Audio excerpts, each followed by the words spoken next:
പാലക്കാട് കൊഴിഞ്ഞാമ്പാറയിൽ വാഹന അപകടത്തിൽ 2ാം ക്ലാസ്സുകാരി മരിച്ച സംഭവത്തിൽ പ്രതിഷേധം. റോഡിലെ കുഴികൾ മൂലം പ്രദേശത്ത് അപകടങ്ങൾ പതിവാണെന്നാരോപിച്ച് ബിജെപിയുടെ പ്രതിഷേധം. കൊഴിഞ്ഞാമ്പാറ ചിറ്റൂർ റോഡ് ഉപരോധിച്ചാണ് ബിജെപി പ്രതിഷേധിക്കുന്നത്. അരുൺ ആലത്തൂർ ചേരുന്നു.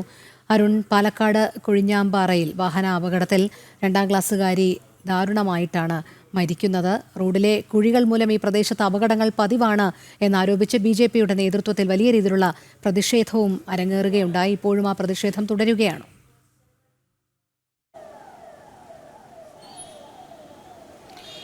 ഇപ്പോൾ പ്രതിഷേധം അവസാനിച്ചു.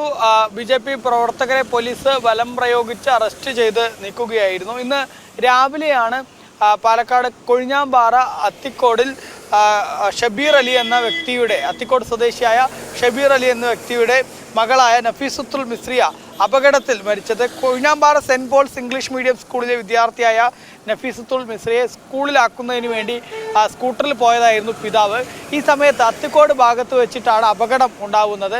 ഈ കുഞ്ഞുമായിട്ട് വരുന്ന സമയത്ത് ഒരു ഓട്ടോറിക്ഷയ്ക്ക് ഒരാൾ കൈ കാണിക്കുന്നു. ഓട്ടോറിക്ഷ പെട്ടെന്ന് ബ്രേക്ക് ചവിട്ടുന്നു. സ്കൂട്ടർ ഓട്ടോറിക്ഷയുടെ പുറകിലിടിച്ച് മറിയുമ്പോൾ ബസ് സമീപത്തുകൂടെ തീറിപ്പാഞ്ഞു പോവുകയും ആ കുട്ടിയുടെ തലയിലൂടെ ബസ്സിൻ്റെ പുറകിലെ ടയർ കയറി ഇറങ്ങുകയായിരുന്നു. ഏതായാലും ഈ സംഭവത്തിലാണ് ഇപ്പോൾ ബി.ജെ.പി. റോഡ് ഉപരോധം ഉൾപ്പെടെയുള്ള പ്രതിഷേധങ്ങൾ നടത്തിയത്. കൊഴിഞ്ഞാമ്പാറ പൊള്ളാച്ചി റോഡ്, പാലക്കാട് പൊള്ളാച്ചി റോഡിലാണ് ബി.ജെ.പിയുടെ ഉപരോധം ഉണ്ടായത്. പ്രധാനമായിട്ടും ഈ റോഡിൻ്റെ വിവിധ ഇടങ്ങളിൽ പൂർണ്ണമായിട്ടും തകർന്നിരിക്കുന്ന സ്ഥിതിയാണ്. റോഡിൻ്റെ നിർമ്മാണത്തിലാണെങ്കിൽ വലിയ അശാസ്ത്രീയതയാണ് ഉള്ളത് ഉൾപ്പെടെ ആരോപിച്ചുകൊണ്ടാണ് ബി.ജെ.പി.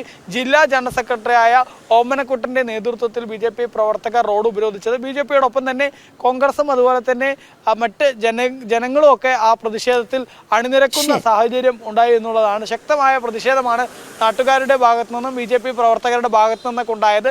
ഒടുവിൽ പോലീസ് ബലം പ്രയോഗിച്ച് ഈ പ്രതിഷേധിച്ച ബി.ജെ.പി. പ്രവർത്തകരെ അറസ്റ്റ് ചെയ്ത് നീക്കുകയായിരുന്നു. ശരി, അരുണാണ് വിവരങ്ങൾ നൽകിയത്.